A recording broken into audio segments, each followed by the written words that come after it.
Olá, bem-vinda e bem-vindo a mais um Bom Dia Fim do Mundo gravado diretamente da TV PUC em São Paulo. Eu sou Ricardo Terto e neste programa a gente traz conversas que buscam transformar a apatia em inquietação, sem derrotismo, mas também sem negacionismo. No episódio de hoje, as eleições dos Estados Unidos chegam a um momento decisivo no próximo dia 5 de novembro, terça-feira. E aqui a gente vai trazer um pouco sobre como os resultados dessas eleições podem impactar o combate às mudanças climáticas no mundo todo. No primeiro bloco, a gente vai falar sobre como esse tema não foi abordado por nenhuma das campanhas, mesmo os Estados Unidos sendo atingidos por um furacão. E no segundo bloco, a gente vai falar sobre os rumos da maior potência mundial em dois temas que importam para todo mundo: clima e guerras. Tudo isso agora no Bom Dia Fim do Mundo.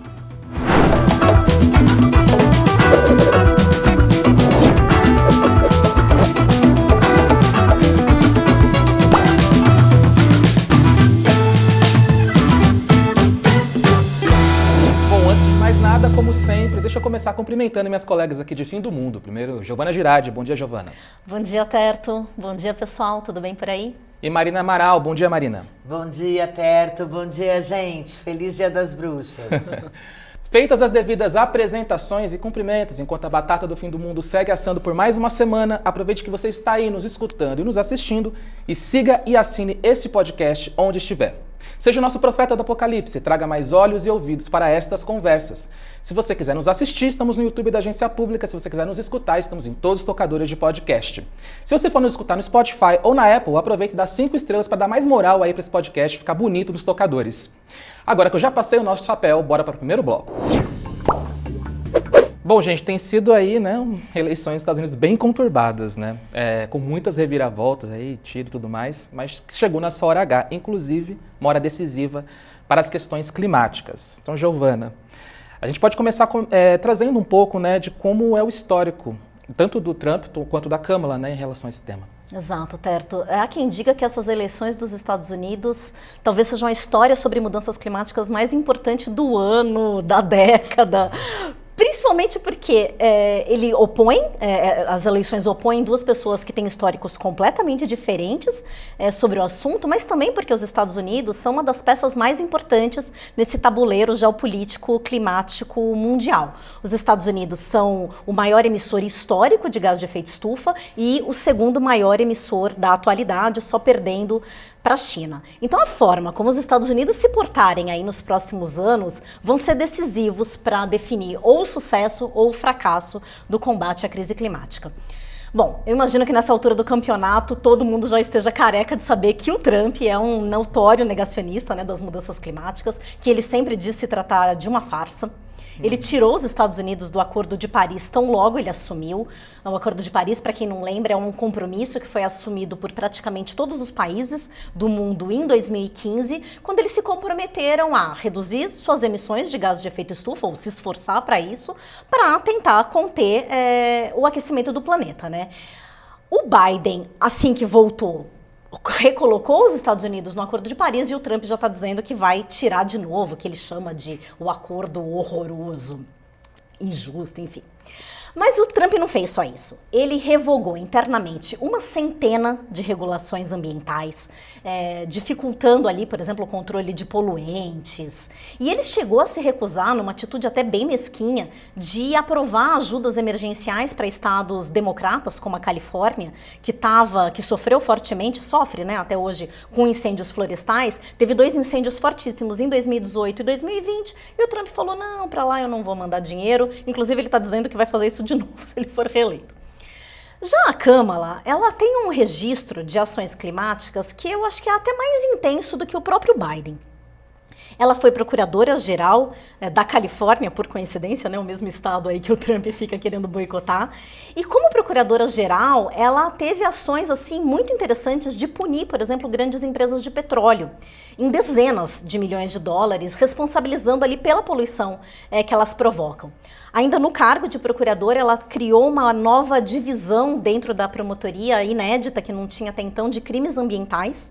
E ela falava, na promotoria de São Francisco isso, e ela defendeu, abre aspas, que crimes contra o meio ambiente são crimes contra as comunidades, contra pessoas que geralmente são pobres e privadas de direitos.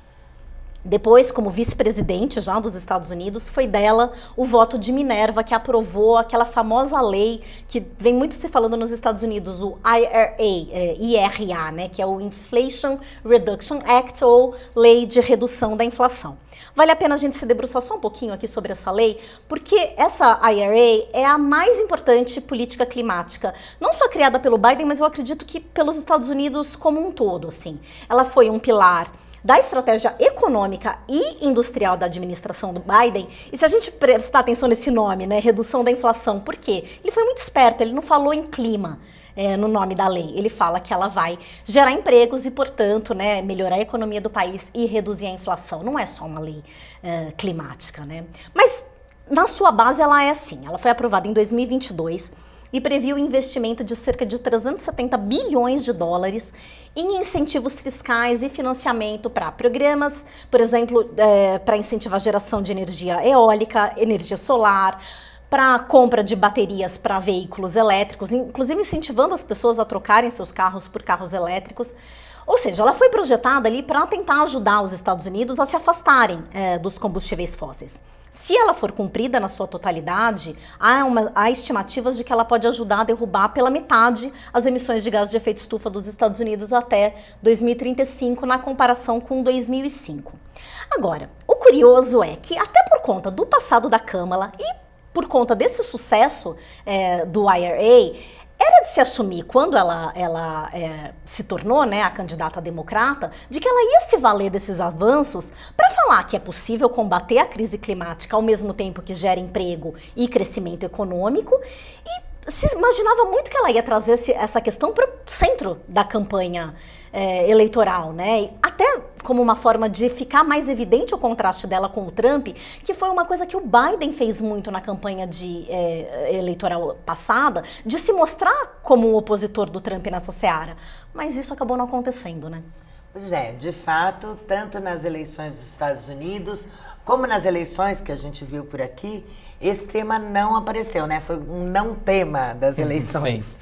E é curioso que isso contraria as expectativas da população, pelo menos de acordo com as pesquisas, para ficar numa que foi feito pela ONU com a Universidade de Oxford no mundo inteiro.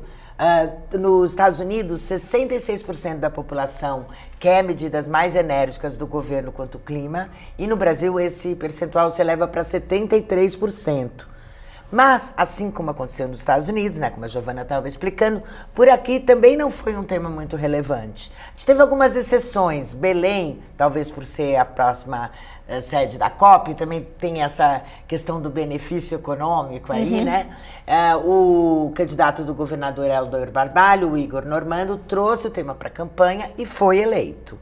Agora, voltando para os Estados Unidos, pelo que eu li nos jornais, a análise que foi feita, de modo geral, é que a Câmara evitou o assunto para não afastar eleitores avessos ao tema, e os que se preocupam, de fato, com as mudanças climáticas conhecem, pelo menos mais ou menos, esse histórico que você citou, sabem que o Trump é negacionista e, portanto, evidentemente, a Câmara era a melhor opção.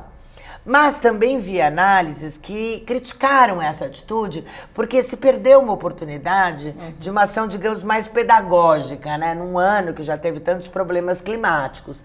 Então era uma oportunidade de mostrar para as pessoas que angariar apoio para essas ações mais enérgicas que, inclusive, elas mesmas dizem querer.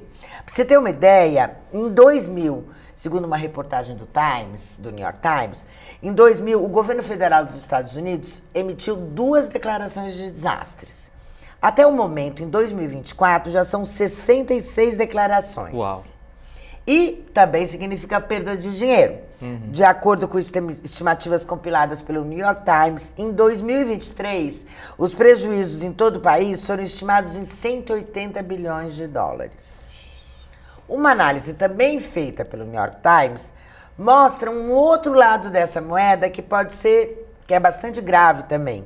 Porque o custo elevado de vida nos Estados Unidos tem levado a uma migração em direção ao sul, né? Então, são cidades mais propensas a extremos climáticos. Enquanto Chicago, Detroit, Nova York, Washington, Boston e Los Angeles perderam população.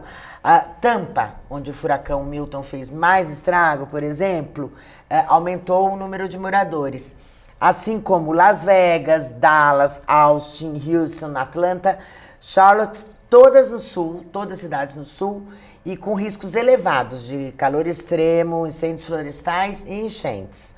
E o aumento de população em área de risco, né, além de, evidentemente, colocar mais gente em perigo, ele também dificulta, né, o combate às consequências desses eventos. Pois é, e esse aumento aí da população em áreas aí de risco, né, que você comentou, faz a gente pensar um pouco melhor, né, de maneira um pouco mais profunda sobre a questão dos refugiados do clima, né, ou seja, como eles foram parar nessas áreas de risco em primeiro lugar. Então, tem a fragilidade econômica, que vira fragilidade climática, que vira fragilidade econômica, e fica esse ciclo, né, Giovana? Exatamente. Eu estava lendo um comentário no site americano Grist, que é bem especializado em notícias sobre clima e essa análise política do clima, e eles falam que o que surpreendeu é que justamente nem mesmo a ocorrência de 2 fortíssimos furacões, né, teve o Helene e teve o Milton, logo um na sequência do outro, nem isso trouxe a preocupação sobre mudanças climáticas para o centro da campanha presidencial.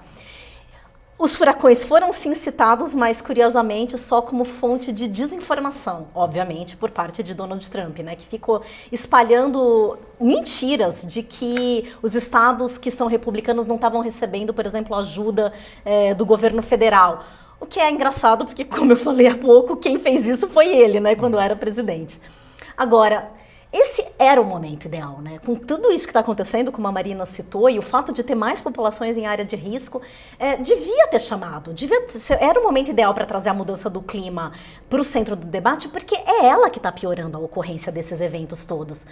Pensem que assim, os furacões, por exemplo, né, eles nascem na região, nos oceanos, né? Eles nascem no meio do mar.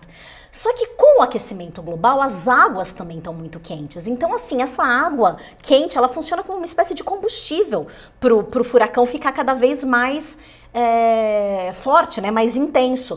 Pensa numa panela, né, com água fervendo, como a água fica agitada. Então é exatamente isso, né? Essa água quente, ela joga mais energia pro furacão e não só para furacões, né? O aquecimento global tem aumentado a ocorrência de eventos extremos. Só a NOAA, que é a Agência de Administração de Atmosfera dos Estados Unidos, contabilizou só nesse ano 24 desastres naturais nos Estados Unidos.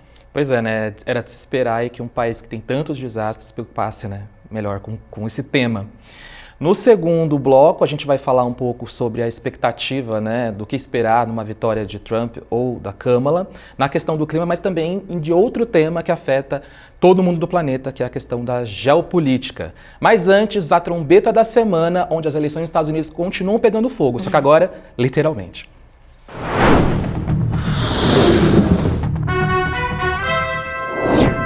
E os Estados Unidos seguem inovando em suas eleições para decidir quem será o próximo presidente a fazer vista grossa aos ataques de Israel e invadir algum país do Oriente Médio. Como vocês sabem, lá grande parte da votação ainda ocorre em cédulas de papel, com algumas pessoas tendo inclusive a possibilidade de votar pelos correios. A novidade acontece justamente com as caixas de coletas, onde os eleitores depositam os seus votos.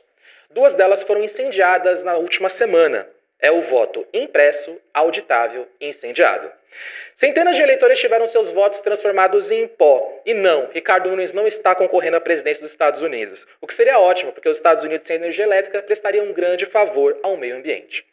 Depois do incêndio, Greg Kinsey, auditor do condado de Clark, disse em uma entrevista, abre aspas, é um ataque direto à democracia. Interferir no voto das pessoas é anti-americano. Fecha aspas. Ataque direto à democracia e interferir na mesma frase dita por um oficial dos Estados Unidos? Só pode ser a nossa trombeta da semana, um sinal do fim dos tempos e um sinal de que o Bom Dia Fim do Mundo continua no segundo bloco.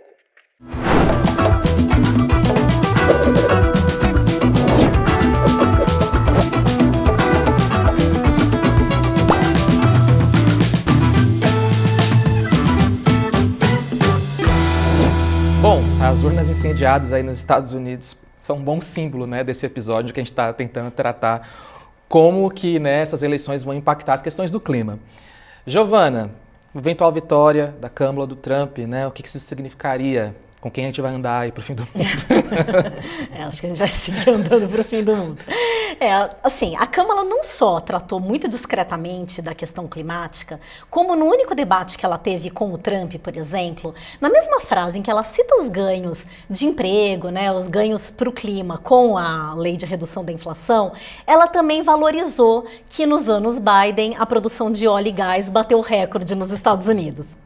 E ela também voltou atrás na defesa que ela tinha feito no passado de banir o fracking, que é aquele método de extrair petróleo e gás das profundezas. Você faz uma grande perfuração, né, no solo.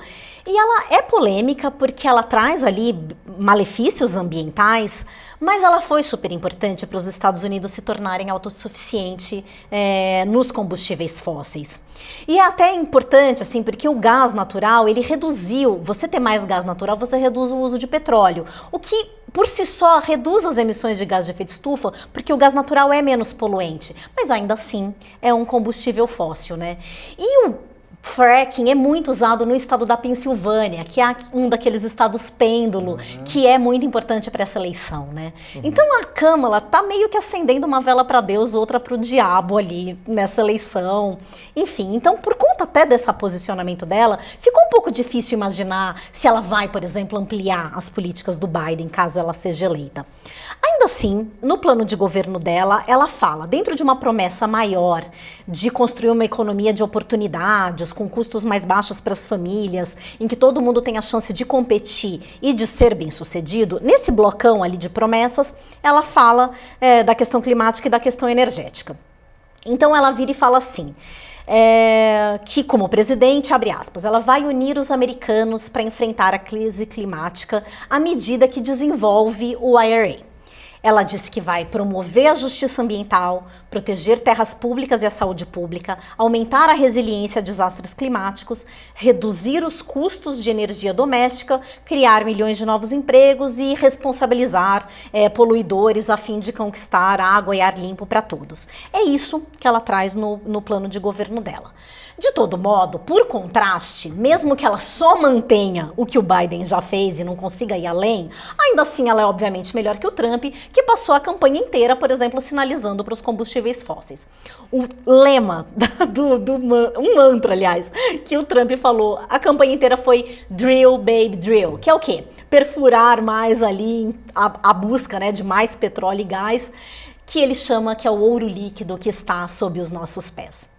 Em maio, o Washington Post até publicou uma reportagem mostrando que num jantar de arrecadação de fundos, que ele estava reunido com CEOs de empresas de petróleo, o Trump foi descarado mesmo. Ele virou e falou assim, galera, me dá aí $1 bilhão para eu voltar para a Casa Branca, que vocês fiquem tranquilos, eu vou revogar todas as políticas do Biden que taxou, né, combustíveis fósseis, taxou emissões, vocês fiquem tranquilos que comigo não tem nada disso, mas passa $1 bilhão pra cá, né? E aí, nesse mesmo jantar, ele falou, eu odeio vento, não vai ter eólicas offshore, né, que são as eólicas que ficam no mar, porque também é uma coisa ali que as petroleiras não querem, né? Então, assim, jornalistas que cobrem essa questão nos Estados Unidos, eles têm dito que acreditam que os esforços do Trump para promover um desmonte ambiental vão ficar ainda mais metódicos e mais cirúrgicos num segundo mandato, porque ele fez um pouco isso no primeiro mandato, mas foi meio caótico. Então, eles acham, por exemplo, que ele vai enfraquecer agências como a EPA, que é quem promove combate de poluente, a FEMA, que é quem gerencia emergências, e a NOAA, que é quem faz monitoramento climático e pesquisas de clima, né, nos Estados Unidos. Isso tudo tá num tal Projeto 2025, que é um grande compêndio com ideias de direita, que foi elaborado pela Heritage Foundation, que é um grupo ali super de direita que se propôs a oferecer um guia, né, para o próximo presidente republicano. Então, por exemplo, sobre a NOAA, eles até falam que ela devia ser desmantelada, que ela devia parar todas as pesquisas climáticas.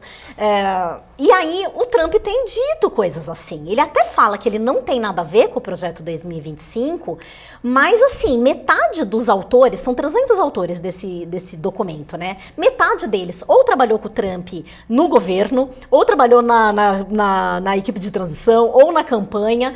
E assim, o Trump fica defendendo essas questões todas, e uma delas, que está no projeto e ele tem falado sem parar, é que ele vai revogar a lei de redução da inflação. Bom, felizmente isso não é tão fácil, né? Não. Vai ter que passar pelo Congresso e tem a questão que para o próprio mercado a lei do Biden foi útil, né? Se movimentou dinheiro, então acho que isso vai ser um pouco mais complicado. Exato. Mesmo que ele consiga, né, a maioria dos republicanos no Congresso, na Câmara e no Senado. Agora, uma coisa engraçadíssima é que o Trump nos últimos meses tem falado que, não, gente, é comigo que vocês vão ter água e ar limpo nos Estados Unidos. Ele chegou ao cúmulo de se declarar um ambientalista num comício agora, recentemente em outubro. Ele só não conta que, para virar ar limpo e água limpa, ele não poderia fazer nada do que ele está se propondo a fazer. Ele só não fica vermelho porque ele é laranja, né? Exatamente. Mas assim, Giovana, essas eleições acontecem há alguns dias da COP, né?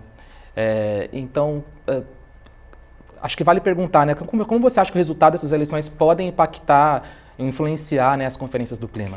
Bom, nessa COP especificamente ainda vai ser a equipe do Biden, né, que vai estar em campo, mas é claro que o humor dos negociadores já vai mudar. Isso aconteceu em 2016, quando o Trump foi eleito pela primeira vez, era bem na época de uma COP, a COP de Marrakech, um ano só depois do Acordo de Paris, e o clima, assim, azedou na conferência.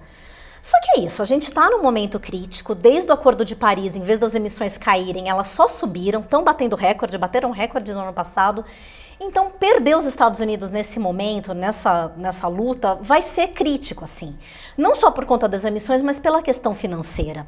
Nesse ano, por exemplo, na COP de Baku, né, no Azerbaijão, a expectativa é que seja estabelecida uma nova meta de financiamento climático. Que quanto dinheiro vai se dar para que os países possam fazer suas mudanças, né? Então, se os Estados Unidos pularem fora desse esforço, outras nações podem não querer fazer a sua parte. Então, é de se esperar tempo sombrio se o Trump ganhar. Pois é, e por falar em tempos sombrios, né, essas eleições também são importantes do ponto de vista da geopolítica mundial. Então, assim, Marina, o que a gente pode esperar, né, de quem for vencer aí essa disputa, né, sobre a postura nessas guerras que estão acontecendo, estão escalando, né, conforme a gente já falou aí em episódios anteriores? Então, Terto, eu fiz exatamente essa pergunta para o professor Reginaldo Nasser, que é livre-docente em Relações Internacionais da PUC, e tem grupos de pesquisa tanto sobre conflitos no Oriente Médio como sobre os Estados Unidos. E o que ele falou o que a gente pode dizer claramente sobre a guerra da Ucrânia é que o Trump interromperia a ajuda, né, o apoio para o Zelensky. Então, isso, quando o Trump fala nos discursos dele, se fosse no meu governo essa guerra nem teria acontecido, o que ele quer dizer é que ele não teria ajudado o Zelensky em nenhum momento. Por quê? Porque é uma tradição dos republicanos, que até o professor Nasser ele não acha que seja isolacionista propriamente dita, mas eles se envolvem um pouco menos nas políticas internacionais, né, nas relações internacionais. E também, eles não são aliados dos europeus como os democratas. Então, ele diz assim, é um absurdo dizer que o Trump não participaria de relações internacionais. Ele é um grande empresário, ele é um cara que sabe que precisa falar com o mundo todo, né? Então, por exemplo, ele dá exemplos até de relações externas do Trump importantes. Por exemplo, quando ele fez um acordo com a Coreia do Norte, ou quando ele chamou o Talibã para acabar com o conflito no Afeganistão. Mas aí é isso, o Trump não está nem aí para os europeus. Tanto que os europeus, são eles um dos responsáveis por essa fama de isolacionista do Trump, que é uma coisa que eles sempre dizem. Mas, quando a gente vai para o Oriente Médio, quando a gente vai para Israel, a coisa fica completamente diferente. Aí, democratas e republicanos têm um tom muito mais parecido. Porque, como dizia o presidente Carter, né, o Jimmy Carter, até antes do 11 de setembro, ele dizia que Israel não é uma questão de... O Golfo, né, os países do Golfo, não são uma questão de segurança internacional, são uma questão de segurança nacional. Então aí tem, né, sobretudo pela questão do petróleo, mas aí tem uma visão muito mais compartilhada, tanto por republicanos como democratas, de apoio a Israel. Ele diz, por exemplo, que o Biden, a gente tem essa sensação de que ele está mais contra, porque ele criticou o Netanyahu, ele pediu cessar-fogo, mas na prática o que ele está fazendo, né? Mandando armas e tropas. Sim. Mandou 10 pacotes de ajudas suplementares para Israel, segundo o professor Nasser, além da ajuda regular. Quer dizer, então ali não tem muita diferença se é o Biden ou se é o Trump. né? Infelizmente, porque o que significa que provavelmente o genocídio vai continuar, os palestinos vão continuar sofrendo, né? Assim como o Líbano continua com a presença de Israel ali. Então, ele diz o que é assim, uma diferença de discurso, não é uma diferença de prática, né? E também, isso não é pelo motivo que outros analistas sempre apontam, é o lobby de Israel. Por quê? Existe esse lobby, aliás, o marido da Kamala, o Douglas Emhoff, é parte desse lobby de Israel, mas o que ele diz é que não tem o lobby do menor arrastar o maior. Então, o que acontece, na verdade, é que os Estados Unidos usam Israel. Israel é um instrumento para os Estados Unidos garantirem a sua posição no Oriente Médio. Por isso, a política, tanto de Kamala como de Trump, não deve ser muito diferente por ali. Bom, com isso a gente vai então para a única instituição soberana deste podcast, que é o quadro A Luz no Fim do Túnel, onde o Anjo Gabriel nos traz uma boa notícia para nos iluminar. Vem, Anjo Gabriel!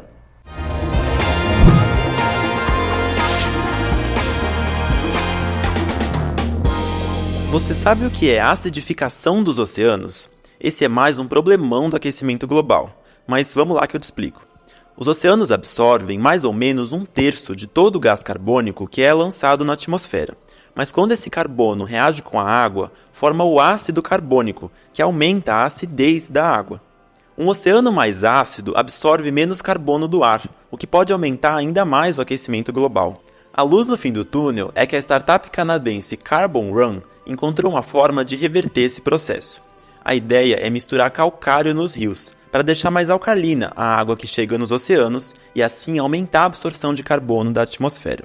Quando o carbono reage com o calcário, forma o carbonato de cálcio, que é uma molécula estável e pode ficar no oceano por milhares de anos, sem aquecer o planeta. Você pode estar se perguntando agora se esse método não pode trazer algum risco, mas o carbonato de cálcio se forma naturalmente nos oceanos, e misturar calcário na água já ajudou a resolver os efeitos da chuva ácida e pode até beneficiar o ecossistema marinho.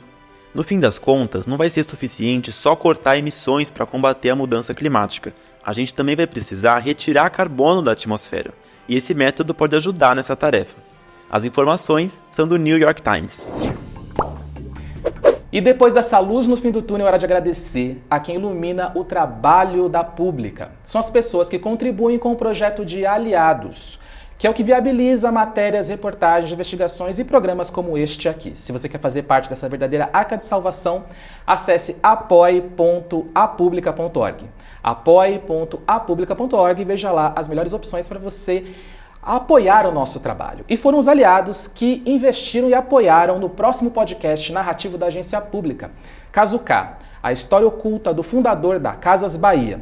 O episódio 0 já está disponível aí nos tocadores para vocês conferirem. Fala um pouco dos bastidores de como foi produzir essa história perturbadora que fala de silenciamento e busca por justiça.